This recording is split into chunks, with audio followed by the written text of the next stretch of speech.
Ẹ jẹ́ ká mọ̀ yín. Orúkọ mi ni Karen Baba, ṣùgbọ́n orúkọ mi Yorùbá tí mo ti jẹ́ tipẹ́tipẹ́ ni Àjíkẹ́ Ọ̀kín. Mo sì tún ní oríkì, ọ̀pọ̀lọpọ̀ oríkì tí wọ́n fún mi nígbà tí mo fi wà ní Nàìjíríà níjọ́ ọ̀hún.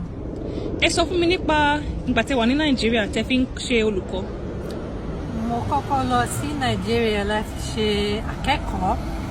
Lẹ́yìn ìgbà tí mo ti ṣe ọ̀pọ̀lọpọ̀ iṣẹ́ ìwádìí fún oyè kẹta káńgbé ní PhD, nígbà tí mo ti ṣe yẹn ni mo di olùkọ́ ní fásitì Ilé-Ifẹ̀. Fásitì ní ilé-ìwé gíga jùlọ, yunifásitì. So mo ṣe ìdánilẹ́kọ̀ọ́ ńbẹ̀ fún bí ọdún 7 sí 8. Ẹ̀ka ẹ̀kọ́ tí mo wà nígbà yẹn ni literature àti èdè Yorùbá. A sì ṣe gbogbo ìdánilẹ́kọ̀ọ́ wa lédè Yorùbá.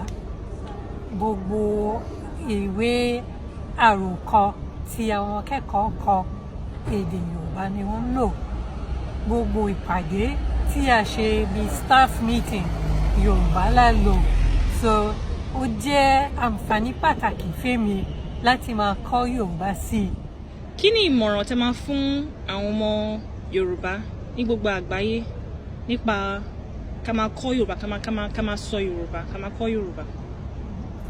Nǹkan àkọ́kọ́ tí n bá wí ni pé kí ẹ má jẹ́ kí èdè yín parun, ẹ má jẹ́ kó lọlẹ̀. Ẹ gbìyànjú àti máa sọ Yorùbá káàkiri, àti máa gbọ́ Yorùbá káàkiri. Ẹ bá lè rí ìwé kà tó jẹ́ pé ìwé Yorùbá ni, àǹfààní ńlá ló wà ńbẹ̀.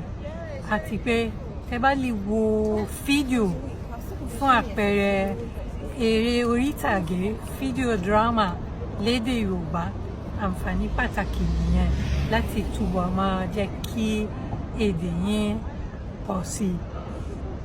Ẹ ṣeun gan ni.